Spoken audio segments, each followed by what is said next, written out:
My next guest is coming off an impressive victory over Christian Rodriguez at UFC Vegas 48, getting it done back at UFC Vegas 48. Like I mentioned there, it's JSP, Jonathan Pearce, back here on the program. John, how are you, buddy? I'm doing good. How y'all doing? I am doing great, but not as good as you, though. Great to see you get another impressive win here. Before we talk about the victory, you were supposed to fight Austin Lingo. This was a late replacement. Was there ever a thought maybe you're not going to get to fight last weekend just with, the opponent switch up? Yeah, I'm green in the sport, and I didn't think they were going to find a replacement, but they're the UFC. They're going to find a replacement. And I was worried. I was up and down, and then my coaches are like, the closer it gets, you're going to get a 35 debut guy, and that's what I ended up getting. And Yeah. I wasn't really happy with that I got a debut guy. I was really excited to beat a guy who had 2 wins, not to hear all the critics and people be like, this guy's a newcomer. If he would have had a full camp, well, if I had a full camp for him, Yeah. I know people don't think of it like that. And it is. And to be honest, like if you look at sort of how things go, like, I mean, you're the one who's built all this momentum with your winning streak. And, you have a newcomer who's really got nothing to lose, right? If he loses, he's going to get another fight because it's short notice, right? Yeah. Yeah. So I don't think people sort of think of it that way. Were you familiar with him at all when you took the fight? Did you know about him at all? Or was it a completely like fresh opponent? It was a completely fresh opponent, and then like I was like, oh wait, Junior fought him, and I was like, all right, let's see how this goes. And I felt pretty confident on the size aspect, but other than that, I want to go out there and a fight's a fight, just because you're a fighter and somebody doesn't always mean you're gonna beat them.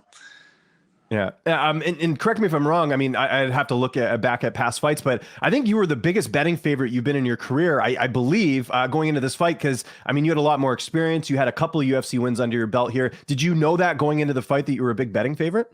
I was pretty sure that it was my biggest favorite now. Yeah. Especially Okay. coming off 2 finishes in the UFC. Yeah. No, I know it's very rare circumstances. So what was the game plan going in? Because again, I know you weren't too familiar with him. Was it just work your game, get it to the ground, try and get that submission? Is it as simple as that? Yeah, it was pretty much that. I knew I was going to get him up against the cage at some point in time. I think I rushed it a little bit. Like when I watched the tape back, I saw how shook up he was in the first. Then I probably wouldn't have even shot. Like I would have just kept using my feints and drawed him out. And I actually showed everybody that I could have knocked him out. And in the second round, when I hit him with that knee, like I stood him straight up. And I felt like also I just shot in and did another thing I did on Contender. So like I'm learning, but I'm not having to lose to learn. So that's what's cool about it. Were you surprised how durable he was? Because I know you finished, your last couple of opponents, and this, this guy's only got you had 7 fights going into the matchup. Did that surprise you at all, or were there any other things in the fight that maybe you weren't expecting? I felt like, yeah, with 7 fights, I was surprised how good he did in the fight. Yeah. Okay. Fair enough. How do you celebrate after the win? Again, it's stressful, right? Like you don't know if you're going to fight, then you are fighting. You're fighting a guy who, like we just talked about, doesn't really have much to lose. I'm sure a bit of weight lifted off your shoulders. How are you feeling after the fight? Good at hiding his content, you know what I mean? Like you can't find anything on him, and like he's fought on Contender. Like that's the only thing you can find, and that's hard to find too. So it's like, I was like, well, I believe I'm better than him. I think I can finish him. Let's go out there and do it. And then I shot in that submission. I think that really changed everything. And say there's no judges, no refs, say there's no rules, and there's just me and him. What would have happened, So that I think that's something cool because that's kind of why I started doing this. And I had a few fights where in the first round I got submitted like that. And I think for me, that was a huge turning point for me. And now you're going to see something crazy because not to mention after the fight, I was throwing up and I didn't hydrate properly. I had some issues and I can't wait for y'all to see me when I'm 100%. Interesting. So was this so what happened? So bad weight cut or what sort of happened with with you throwing? My weight cut was completely perfect. I went down. I was like 59. I went and got in the sauna and like drank a half gallon of water like I usually do and woke up the next morning and I was like only 56 up, like 156. And I was like, all right, let's do this and cut the weight. And it was easy. And when I guess I didn't drink enough water, you know, I didn't Okay. get enough water going into the fight. And after the fight, like the meal I'd ate 5 hours before, I was throwing up. And it got to the point where I kind of was getting passing out. So that was bad. But other than that, you know, I I think I crushed this division. Were you worried? I don't know. Were you feeling nauseous in the cage, or was the adrenaline kicking in? Because I was going to say, I don't think we've had a fighter throw up in the cage, at least not recently. I felt it in the third round, like I would though. After I got out of that choke, it was just like everything. It was like Yeah. there was left. Like I had to chase the takedown, and I knew, but I was looking for the rear naked choke. But I knew that I was going to go to a decision, and I was Right. fighting 20 seconds at a time, 15 seconds at a time. And a lot of times when I was on the feet, I thought, you know, this guy's shorter and he doesn't have the range on me, and I could just lean back and stand out of position. But I think it was really all fatigue. The dude Mhm. didn't hurt me, you know. Yeah.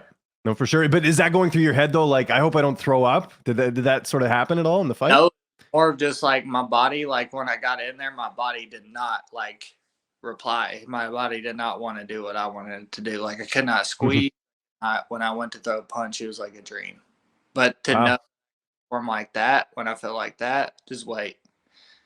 Yeah, and let's look at the optics of this, man. I know again, late replacement, but third win in a row. I know we talked about this before. You know, you had a really difficult debut in the UFC when you had to fight Lozon in his backyard. Is there anything different about this winning streak, or do you just is it just that we're finally seeing your true potential? But like you just mentioned there, you have even more to show that we haven't seen yet. So how do you sort of look back on this winning streak right now? I think that's one thing is like a competitor, you're never gonna be satisfied. But I was satisfied with getting out of that choke. I was satisfied with going all 3 rounds. After that happened in what 3 minutes. So I went for my first sprint in 3 minutes, like in the first 3 minutes of the fight. But I was keeping it kind of low, holding them up against the cage, pressure, and then I was like, you know, then I was gonna attempt something. And then when I Mm. attempted, I got that submission. And then after that, it was like a survival mode at that point. So I just thought it was cool that I could perform and do that. And that was me when I feel horrible, like, you know, like fighting in a real fight, you know, Yeah. that seeing like, and I know you see me laying there with my eyes closed because that's how I felt, you know. We weren't going to get into this interview without me talking about that awesome T-shirt you got on there, Street Fighter. It's like my favorite game of all time. How long you been a fan? I imagine you played it as a kid. Yeah, I'm wanted to be the Street Fighter. Who's your favorite character? The blonde guy, the karate guy, you know. Yeah. Okay. Ken. Yeah. That makes sense. Do you play it all today? Like they brought the game back. I see. Like you can play it on I different think I was more platforms and stuff. the visual movies of it because I was really young and I just Mm. like saw myself in him and I was like, oh, like that's cool, you know, like so I wanted to just like do that. That's awesome. Do you get compliments on that T-shirt a lot? Because I think it's really awesome. It's a practice shirt, so yeah. Okay, there you go. That's fair enough. When are you looking to get back in there? Again, it looks like you came out of this relatively unscathed. When are you looking to have that next fight? I was working the 6:30 class and I missed 10 o'clock class for this. So my knees are really scraped up from the mat and my elbows. Mhm. My elbows. So other than that, let's go, baby. Sign me. Like sign me up. Like where you at, Lingo? Yeah. Do you want that fight rebooked? Would that be ideal for you? Like, why would I fight a top 15 right now? We all know that we're not getting paid a ton of money to do this.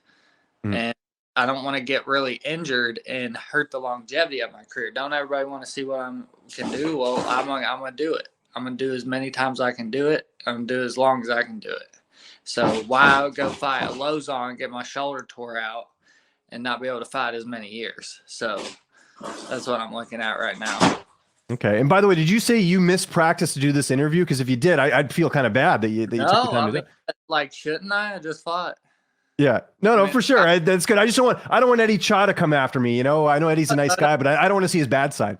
no, they would never. They're like JP, take a rest. They like got to shoot me to put me down, you know. So Okay. I love the gym. And on that note, how's Zombie looking in camp? I know he arrived, I think it was last week or week before. How's he looking ahead of the title fight with Volkanovski? You know, I'm so excited. I'm so excited for this. Yeah, he's I and feel like good opportunity, right? feel like Fight Ready is like a new, like they're coming into a new wave of things, you know. Yeah.